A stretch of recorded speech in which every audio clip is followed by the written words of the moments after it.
Ever wonder if there's an easier way to complete transactions without having to deal with online wallets, banks, and third-party applications? Well, it's possible thanks to blockchain. Here's everything you need to know about blockchain. Imagine 4 friends, Jack, Ted, Sam, and Phil, meet up for dinner. After they're done, Jack pays the bill, and all of them decide to split the expense amongst each other. Now, on the next day, when Phil sends his share to Jack via online money transfer, the transaction goes through without a hitch. Then, Ted and Sam send their respective shares to Jack, but their transactions don't go through. The failed transaction cites some issues at the bank. That's when Jack comes to know about the many ways a bank transaction could fail. It could be due to technical issues at the bank, one of their accounts were hacked, daily transfer limits being exceeded, and sometimes additional charges, like transfer charges, associated with transferring money. To solve these problems, the concept of cryptocurrency came into existence. Cryptocurrencies are a form of digital or virtual currency that run on a technology known as blockchain.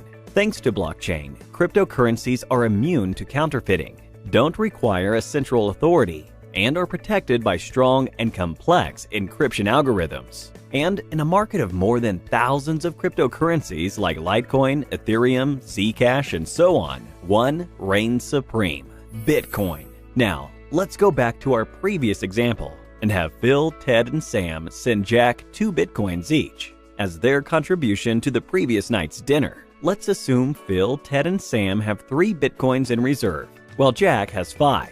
First, Phil sends 2 Bitcoins to Jack. A record is created in the form of a block. The transaction details between them is permanently inscribed in this block. This record also holds the number of Bitcoins each of the friends own. So, after Phil's transaction, Jack has 7 Bitcoins, while Phil has 1. Following this, Sam and Ted send 2 Bitcoins to Jack. A new block is created for each of these transactions. These blocks hold the transaction details as well as how many Bitcoins Sam, Ted, and Jack have in reserve. These blocks are linked to each other, as each of them takes reference from the previous one for the number of Bitcoins each friend owns. This chain of records, or blocks, is called a ledger, and this ledger is shared among all the friends, which acts as a public distributed ledger. This forms the basis of blockchain.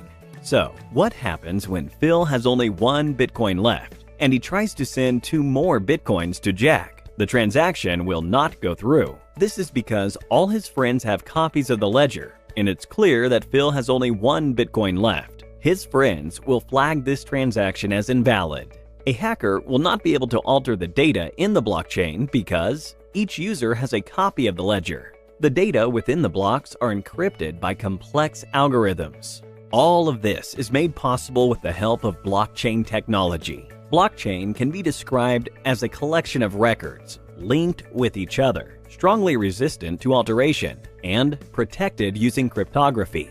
Now, let's have a closer look at the Bitcoin transaction between Jack and Phil and find out how it works. Every user in the Bitcoin network has 2 keys, a public key and a private key. The public key is an address that everyone in the network knows of, like an email address of a user. The private key is a unique address that only the user has knowledge of, something like a password.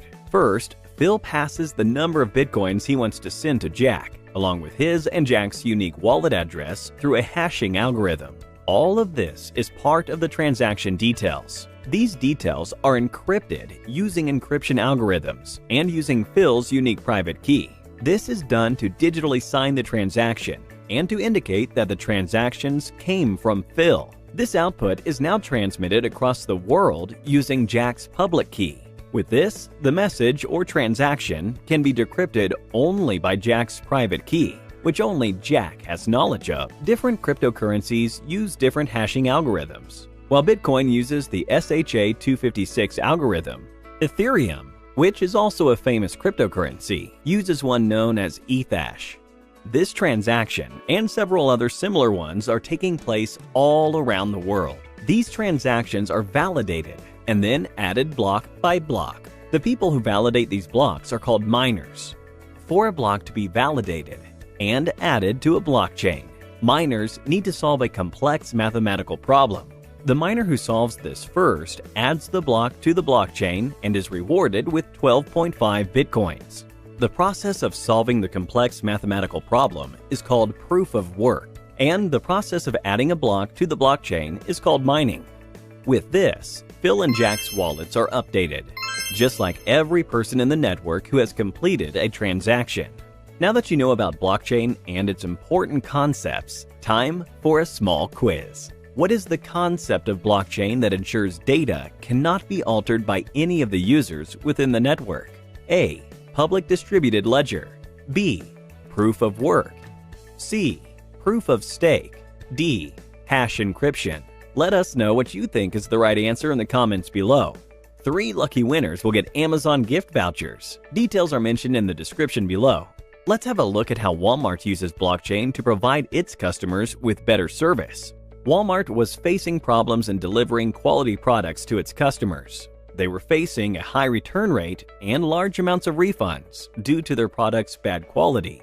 They were unable to determine the point of failure in the supply chain, which started from farm to storage to transportation to processing all the way to the customer. Then, Walmart adopted blockchain technology. With blockchain, the quality of the goods at each step was permanently inscribed within a block. For example, when a customer flags a product as damaged, it can be correctly identified where the product got damaged in the entire supply chain, thus helping Walmart to identify the problem areas and fixing them. And this is just one of several ways blockchain is used in real-life applications. Can you think of any others? Let us know in the comments down below. That's all for now. Thank you for watching and stay tuned for more.